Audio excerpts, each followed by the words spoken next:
వరంగల్ జిల్లా వర్ధన్నపేటలో ఆర్టీసీ బస్సుల్లో మహిళలకు ఉచిత ప్రయాణం వల్ల తమకు కేటాయించిన సీట్లలో కూడా మహిళలే కూర్చుంటున్నారని, తమకు ఉచిత ప్రయాణం కల్పించి 3 సీట్లు కేటాయించాలని డిమాండ్ చేస్తూ చీరలు కట్టుకొని దివ్యాంగులు నిరసన తెలిపారు. ఏదైతే తెలంగాణ రాష్ట్ర ప్రభుత్వం 6 గ్యారెంటీల్లో భాగంగా మరి ఆనాడు అమలు చేసినటువంటి ఆర్టీసీలో మహిళలకు ఉచిత ప్రయాణం ఏదైతే ఉందో ఆ ఉచిత ప్రయాణం కారణంగా ఈ తెలంగాణ రాష్ట్రంలో ఉన్నటువంటి 30 లక్షల మంది వికలాంగులు ఆర్టీసీ బస్ ఎక్కాలంటేనే భయపడేటటువంటి పరిస్థితి ఈ రోజు దాపరించింది.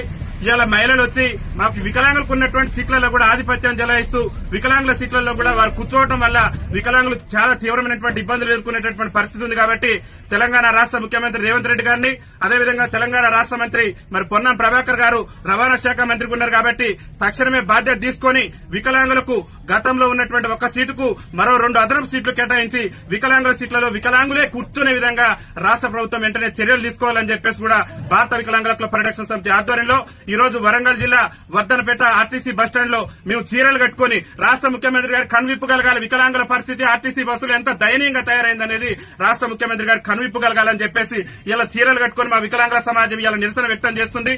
ఈ నిరసనతోనైనా రాష్ట్ర మంత్రి గారికి, రాష్ట్ర ముఖ్యమంత్రి గారికి కనువిప్పగలిగి ఆర్టీసీలో అదనంగా వికలాంగులకు మరో 2 సీట్లు కేటాయించి ఆర్టీసీలో వికలాంగుల సీట్లలో సకలాంగులు కూర్చుంటే ఆ సకలాంగుల మీద క్రిమినల్ కేసులు నమోదు చేసి వికలాంగుల సీట్లను వికలాంగులకే కేటాయించే విధంగా రాష్ట్ర ప్రభుత్వం చర్యలు తీసుకోవాలని చెప్పేసి భారత వికలాంగుల హక్కుల పరిరక్షణ సమితి ఆధ్వర్యంలో మేము ఈ నిరసన కార్యక్రమాన్ని చేపట్టడం జరిగింది.